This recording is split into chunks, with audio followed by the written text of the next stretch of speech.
네, 오늘은 마태복음 7장 13절, 14절 말씀을 중심으로 좁은 문, 좁은 길이라는 제목으로 하나님의 말씀을 우리가 나누도록 하겠습니다.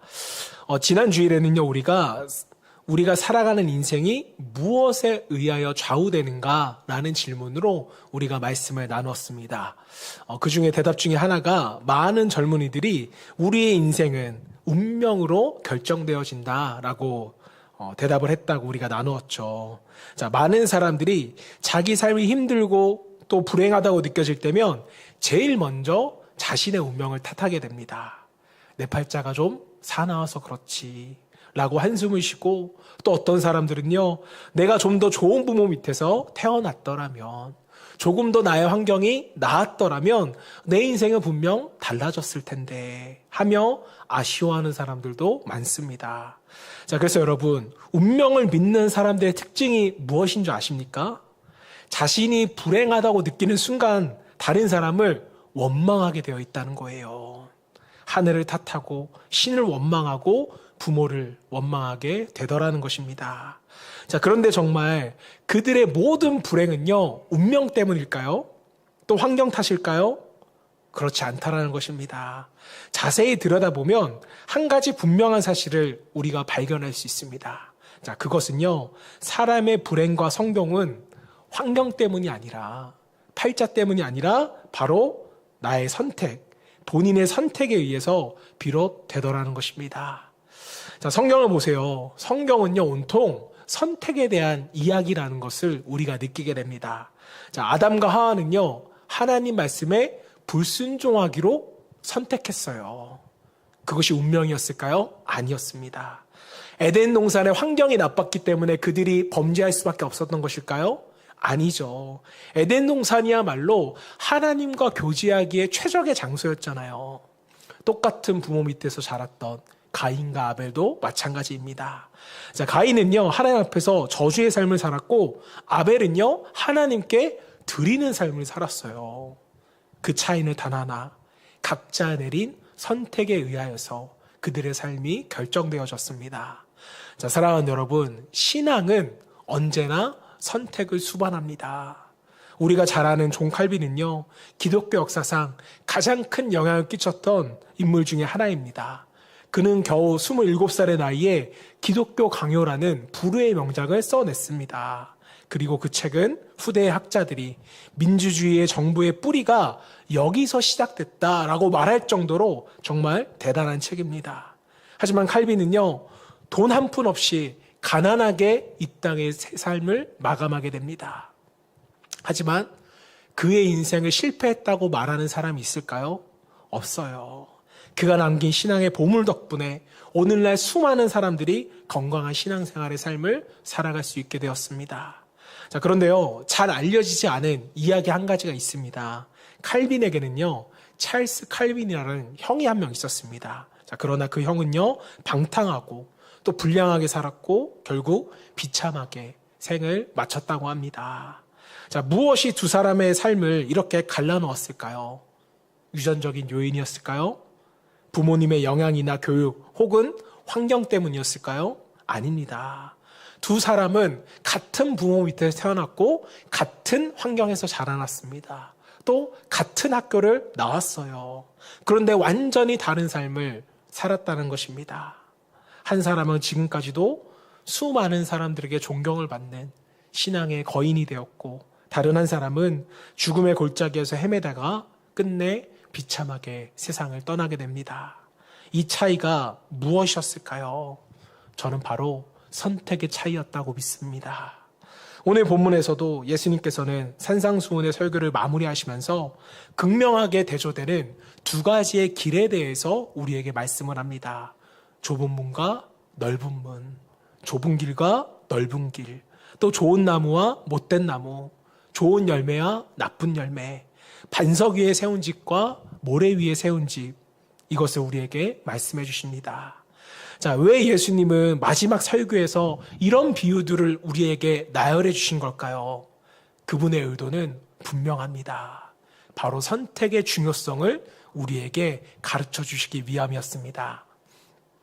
자, 산상수훈에서 예수님은 지금까지 천국 백성이 어떻게 살아가야 하는지 그들의 삶에 대해서 우리에게 말씀하셨습니다.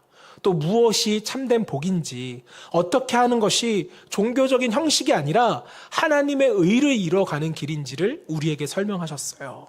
그리고 마지막에 우리에게 이렇게 묻고 계시는 겁니다. 너희 앞에는 두 길이 있다. 생명의 길과 사망의 길, 좁은 문과 넓은 문이 있다. 이제 너희는 어느 것을 선택하겠느냐? 사랑하는 여러분, 문제는요, 우리의 선택입니다. 오늘 여러분들은 어떤 길을 선택하시겠습니까? 신앙은요, 언제나 우리에게 선택을 요구합니다. 이것이 성경 전체가 일관되게 우리에게 증언하고 있어요. 모세를 보십시오. 그는 죽기 직전에 사랑하는 이스라엘 백성들을 불러놓고 하나님께 받았던 마지막 말씀을 그들에게 고별로 설교를 합니다. 신명기 30장 19절 20절 말씀 우리 함께 읽어볼까요? 시작.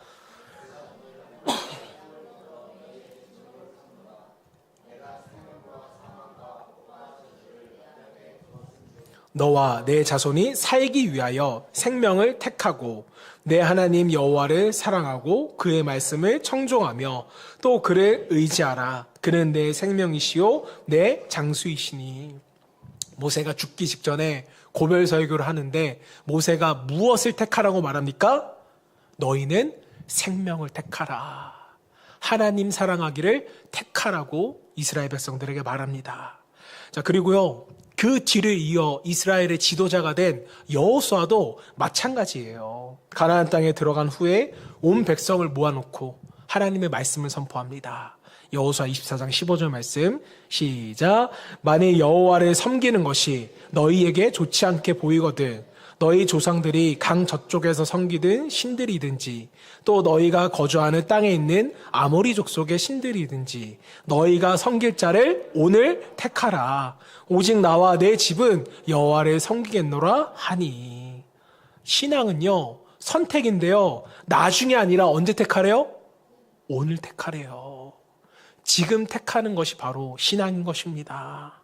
또 우리가 잘 아는 선지자 엘리야를 보세요. 그는 하나님과 바알 사이에 머뭇거리고 있는 백성들에게 이렇게 증거합니다. 열왕기상 18장 21절 제가 봉독합니다. 엘리야가 모든 백성에게 가까이 나아가 이르되 너희가 어느 때까지 둘 사이에서 머뭇머뭇하려느냐. 이스라엘 백성들이 하나님과 바알 사이에서 갈등하고 있으니까 엘리야가 와서 말하는 거예요.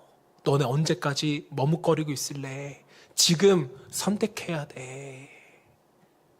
마치 오늘날 우리가 교회와 세상 사이에서 갈등하고 있는 모습이라고 저는 생각을 합니다.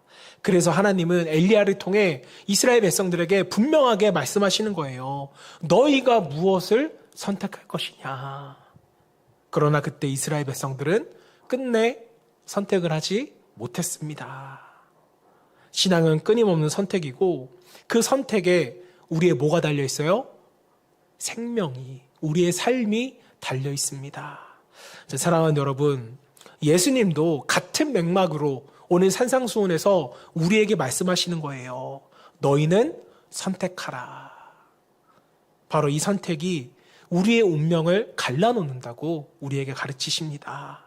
우리가 이 땅을 살아가는 동안 가장 중요한 것은요, 매일매일의 우리의 선택이라는 것이죠. 그리고 그 선택이 우리의 삶을, 그리고 우리의 영혼을 결정하게 합니다. 예수님은 오늘 본문에서 좁은 문과 넓은 문, 좁은 길과 넓은 길에 대해서 우리에게 말씀합니다. 자, 물론 이것은 상징이죠. 실제로 우리 인생에 눈에 보이는 문이 있다는 것이 아닙니다. 자, 그런데 예수님 당시 1세기에 살았던 사람들은요, 예수님이 이 말의 의도가 무엇인지, 이 상징이 무엇인지를 금방 이해할 수가 있었습니다. 하지만 우리에게는 이 말이 좀 생소할 수도 있죠. 자, 여러분, 그 당시에는요, 전쟁이 잦았습니다. 부족과 부족 사이에 전쟁이 있었고, 소규모 국가 간에 전쟁이 있었고, 또 늘 다투다 보니까 도시는요, 성벽을 쌓고 그 안에서 살아가야 했습니다. 자, 고고학자들의 연구에 따르면요, 어떤 성문은 마차가 2대가 나란히 지나갈 만큼 굉장히 큰 성문도 있었다고 합니다. 예루살렘 성만에도 큰 문이 12개나 있었다고 해요.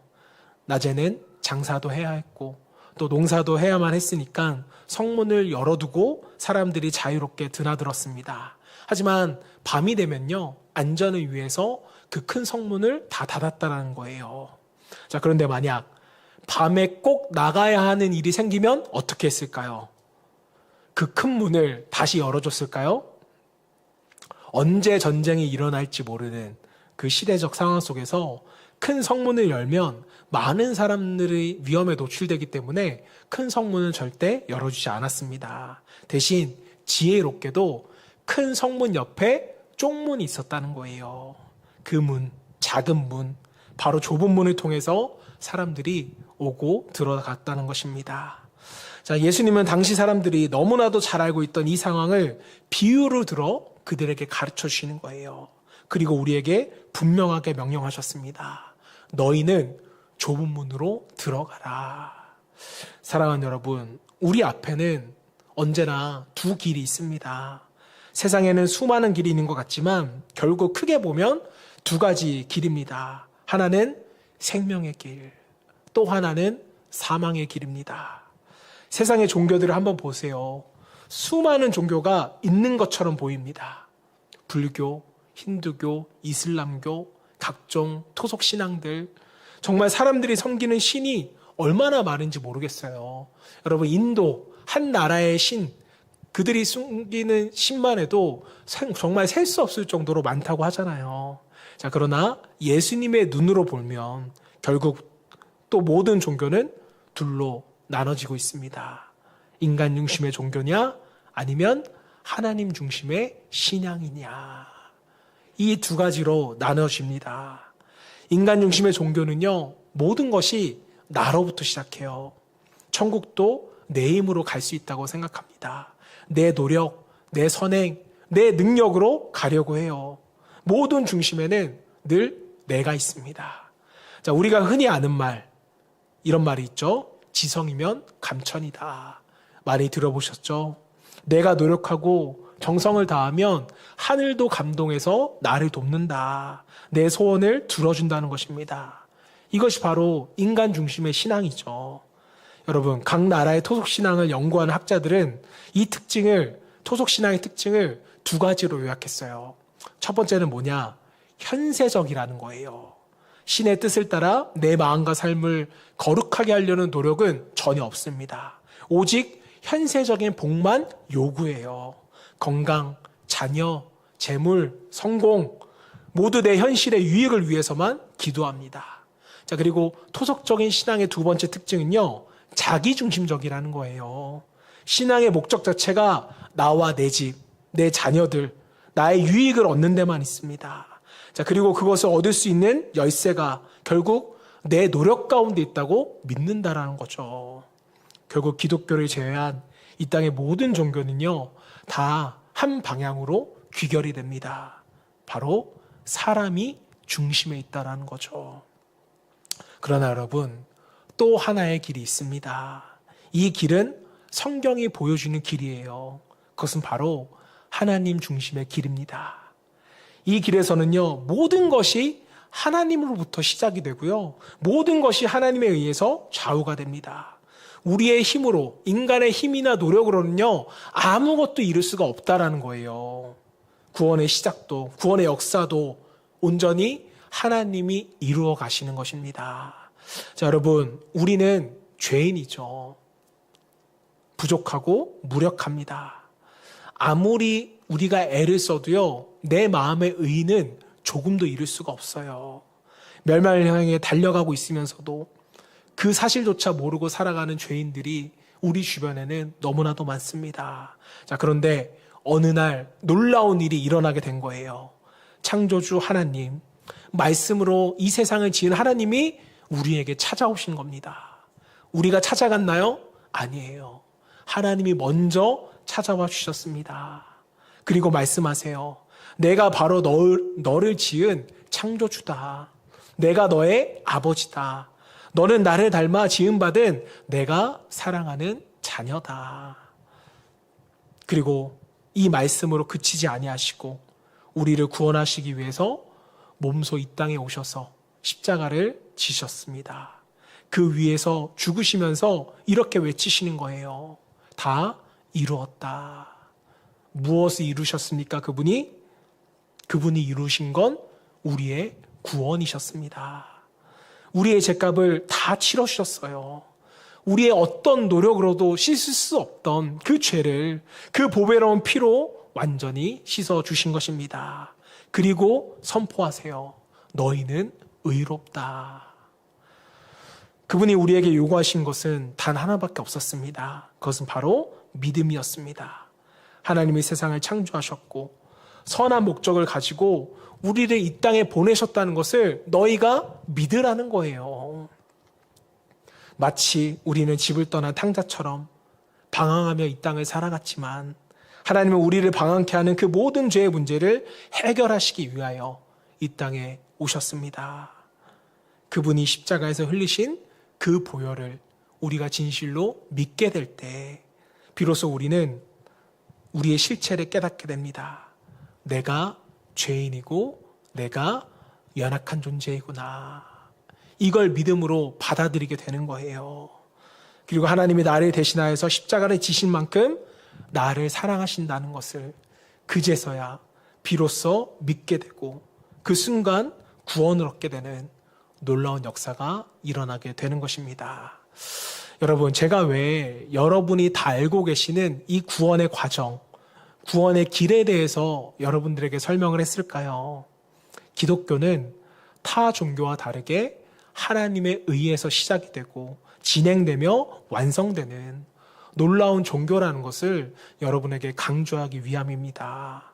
이것을 잠깐이라도 우리가 망각하게 되면요, 사람은 또 다른 구원이 있지 않을까, 다른 길을 찾는 어리석은 생각을 하게 되더라는 겁니다. 자, 많은 사람들이, 심지어 교회 다니는 사람들조차도 이런 생각을 해요. 어떤 생각이냐면 기독교는 왜 독선적이고 편협한 것인가? 불교처럼 두루두루 포용하면 얼마나 좋을까? 이렇게 말하는 사람들이 있어요. 성당도 여러분, 부처님 오신 날이 되면 현수막을 겁니다. 알고 계시죠? 절에서도 크리스마스가 되면 똑같이 현수막을 걸어요. 예수님이 이 땅에 오시면 축하합니다. 절에서 겁니다. 자, 그러면서 우리 교회도 성도들도 이런 생각을 하게 되는 거예요. 우리도 좀 저렇게 하면 안 될까? 그게 보기에도 좋고 세상 사람들이 그걸 좋아하지 않을까? 이렇게 생각을 합니다. 아마 기독교가 이렇게 반응한다면 세상에서도 이렇게 평가하겠죠. 역시 교회는 포용성이 있구나 하고 교회에게 박수 칠지도 모르겠습니다. 하지만 여러분, 분명히 말씀드릴게요. 교회는 그렇게 할 수 없습니다. 왜 그럴까요? 왜 기독교는 사람들이 싫어하는 좁은 길을 걸어가야만 하는 걸까요? 그 이유가 오늘 본문에 나오는 겁니다. 주님은 말씀하셨어요. 세상에는 넓은 문이 있습니다. 그 문은 워낙 넓어서 대부분의 사람들이 그 길로 걸어가요. 사람들이 많이 가니 전혀 의심하지도 않습니다. 그 길이 당연한 것처럼 느껴진다는 거예요. 거부감도 없습니다. 하지만 주님은 말씀하시는 거예요. 그 길의 끝은 생명이 아니라 사망이다. 때문에 우리는 그 길을 걸어갈 수 없는 것입니다. 반대로 좁은 문이 있어요. 그런데 그 문은 세상 말로 더럽게 인기가 없습니다. 가지를 않으려고 해요. 너무 좁아서 발견하기도 어렵고 찾는 사람도 없어요. 그러나 주님은 분명하게 말씀하셨습니다. 그 좁은 길 끝에 생명이 있다. 예수님은 요한복음 14장 16절에서 이렇게 말씀하셨습니다. 우리 함께 읽어봅니다. 시작. 예수께서 이르시되 길이요 진리요 생명이니 나로 닮지 않고는 아버지께로 올 자가 없느니라. 자, 이 말씀을 영어 성경으로 보시면요, 단어 앞에 항상 정관사 더가 붙어요. I am the way and the truth and the life. 내가 하나밖에 없는 길이고 하나밖에 없는 진리이고 하나밖에 없는 생명이다 라는 뜻입니다. 또 사도행전 4장 12절에서는 이렇게 선언합니다. 다른 이로서는 구원받을 수 없나니 천하 사람 중에 구원을 받을 만한 다른 이름을 우리에게 주신 일이 없습니다. 다른 말로 하면 예수 그리스도 외에는 다른 구원의 길이 없다라는 거예요. 예수 그리스도가 오직 유일한 길인데 어떻게 우리가 다른 길이 있다고 타협을 하겠습니까? 여러분, 이보다 좁은 길은 이 세상에 없습니다. 그래서 사람들은 정말 이 길을 좋아하지를 않아요. 그래서 자꾸 세상은 우리를 손가락질합니다. 어떤 사람은 이렇게 말해요. 이제 교회가 그들의 마음을 달래줘야 한다. 또 위험한 곳에는 선교사도 보내면 안 된다. 이렇게 말하는 사람들이 있습니다. 자, 그러나 여러분, 아프가니스탄보다 시리아보다 가자지구보다 더 위험했던 곳이 어딘 줄 아세요? 대한민국이었어요. 수많은 선교사들이 이 땅에 와서 복음을 위해 이 땅에서 순교했습니다. 좁은 길이 유일한 길이라는 것을 우리는 잊으면 안 된다라는 거예요. 세상과 타협해서는 안 됩니다. 세상은 단 한 번도 우리 기독교의 좁은 길을 좋아한 적이 없어요. 그러나 주님은 말씀하십니다. 바로 이 길 끝에 생명이 있다. 우리는 이것을 믿으며 또 성령 하나님께서 말씀과 성령으로 이것을 보증해 주셨기에 우리는 그 길을 걸어가야만 하는 것입니다. 자, 그런데 여러분, 오늘 말씀은요, 얼핏 보면 예수님이 믿지 않는 사람들에게 주신 말씀처럼 보여요. 하지만 산상수훈은요, 교회 밖에 있는 사람에게 주신 말씀이 아니라 교회 안에 있는 사람들에게 주신 말씀입니다. 바로 성도들에게 하신 말씀이에요. 자, 때문에 예수님의 말씀은 다소 충격적입니다. 교회 안에도 넓은 길을 걸어가는 사람이 있고요, 좁은 길을 걸어가는 사람이 있다는 겁니다. 좁은 길은 교회 안에서도 인기가 없어요. 자, 그렇다면 교회 안에 있으면서도 넓은 길을 걸어가는 사람들은 어떤 사람일까요? 그들 중심에는요, 여전히 내가 있다는 거예요. 겉으로는 하나님을 잘 믿는 것처럼 보이지만 또 신앙생활을 잘하는 것 같지만 그 마음 깊은 곳을 하나하나 벗겨보면 결국 하나님이 아니라 내가 그 중심에 서 있다라는 겁니다. 평소에는 신앙생활을 정말 잘하는 것 같은데 만약 내가 중요하다고 여기는 그 문제, 내 건강, 내 사업, 내 자녀, 내 성공을 누가 건드리면 어떻게 돼요? 목사도 소용없고요, 교회도 소용없습니다. 금방 예민해지는 거예요. 왜요? 내 중심에는 하나님이 아니라 내가 서 있기 때문에. 안타깝게도 이런 분들은요, 진정으로 구원을 고민하지 않습니다. 하나님의 나라를 생각하지 않아요. 내 안에 하나님의 의가 이루어지지 않음을 애통해하지도 않습니다. 나의 필요를 위해서는요, 하나님 앞에 나아가 간절히 부르짖을 수는 있어요. 하지만 내 안에 하나님의 의가 없어서 애통해하며 눈물 흘리지는 못하는 분들이 있습니다. 아예 그런 고민조차 해본 적이 없어요. 결국 하나님은 내 의식적인 기도를 들어주는 분이시고 내가 원하는 일을 도와주시는 분 정도로만 생각을 하게 됩니다.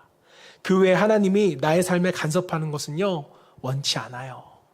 이게 바로 교회 안에서도 넓은 길을 걸어가는 성도들의 모습이라는 것입니다. 때문에 교회는 하나님의 나라를 갈망하기 위해서 오는 것이 아니라 그저 복을 받기 위한, 현세의 복을 받기 위한 수단이 되어버리는 것입니다. 봉사도 그저 의무적으로 할 뿐이고 그 마음 어디에도 하나님 나라에 대한 갈망은 찾을 수가 없습니다. 자, 예수님은 오늘날 교회 안에도 이렇게 쉬운 길, 넓은 길을 가려는 사람이 많다고 우리에게 말씀하십니다. 자, 그렇다면 여러분, 천국 백성이 걸어야 할 길은 어떤 길일까요? 도대체 좁은 길은 어떤 모습일까요? 예수님은 산상수훈을 통해서 그 길을 이미 자세히 우리에게 설명해 주셨고 우리는 계속적으로 산상수훈의 말씀을 나눠왔습니다. 자, 그 길은요, 겉모습에 치중하지 않습니다. 단순히 일주일에 한 번 교회 나와 종교 생활을 하고 직분을 받아서 집사나 안수집사나 장로가 되는 것이 아니라는 거예요. 천국 백성이 걸어야 할 길은 마음의 의를 이루어가는 길입니다. 내 마음이 의롭게 바뀌는 거예요. 자, 예수님이 말씀하시는 좁은 길이란 사람을 너희가 죽이지 않았다고 해서 의롭다 착각하지 말라는 거예요.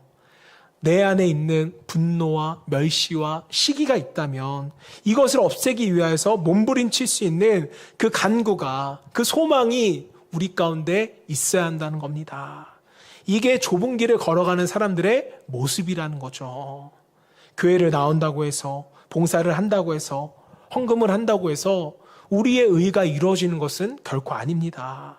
진정한 마음의 변화로 인하여서 내 안에 하나님의 의가 이루어지기를 갈망하며 애쓰고 고민하는 것, 이게 바로 좁은 길을 걸어가는 사람들의 모습입니다.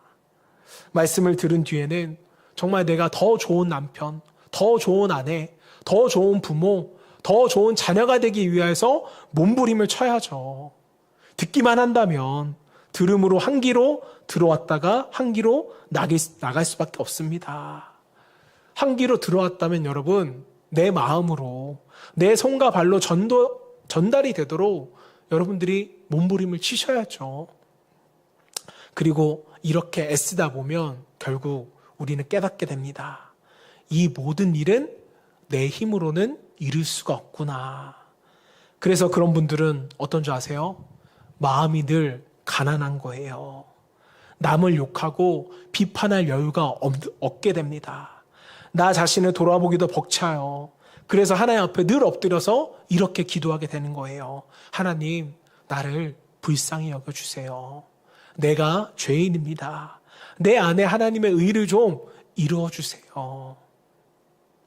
우리가 이렇게 가난한 마음으로 좁은 길을 걷기 위해서 하나님께 요청하면 하나님은 어떻게 해주실까요? 주님은 우리의 기도에 반드시 응답해 주신다고 약속하셨습니다. 하늘에 계신 아버지께서 우리의 기도를 들으시고 성령 하나님을 우리 가운데로 보내주세요. 성령께서 내 안에 오시면 우리의 기도의 제목이 바뀌고 우리의 삶이 바뀌게 되는 줄로 믿습니다. 성령의 인도하심이 아니면 우리는 생명의 길, 좁은 길을 걸을 수가 없는 것입니다. 이 과정이 있는 사람은요, 절대로 형식적으로 교회에 나올 수가 없어요. 습관처럼 예배를 드릴 수가 없습니다. 일주일 동안 내내 기다려져요. 뭐가요? 예배가요. 매일 아침마다 말씀을 읽고 찬양하고 기도하며 응답을 받는 그 기쁨을 누리게 되는 것입니다. 그리고 예배를 드릴 때에는 진실된 마음에서 터져나오는 찬양과 감사가 하나님께 올려지게 되는 것입니다. 자, 사랑하는 여러분, 이것이 좁은 문을 통과하고 좁은 길을 걸어가는 삶인 것입니다. 이 길이 결코 쉽지는 않아요. 이미 주님은 이 길을 좁은 길이라고, 어려운 길이라고 우리에게 말씀하셨습니다. 때로는 정말 내 모든 군사를 다 빼고 살을 긁히고 나서야 겨우 들어갈 수 있는 좁은 길, 좁은 문이라는 거예요. 자, 그러나 주님은 바로 그 뒤에, 그 문 뒤에 생명이 있다고 말씀하셨습니다. 이제 우리는 분명하게 선택해야 합니다. 예수님이 우리에게 가라고 명령하신 길은 좁은 길입니다. 내 모든 것을 다 바쳐서라도 가야만 하는 놀라운 축복의 길, 생명의 길입니다. 그 좁은 문, 좁은 길을 향해 달려가 마침내 하나님의 나라에 들어갈 수 있는 저와 여러분 되시기를 주님의 이름으로 축원합니다.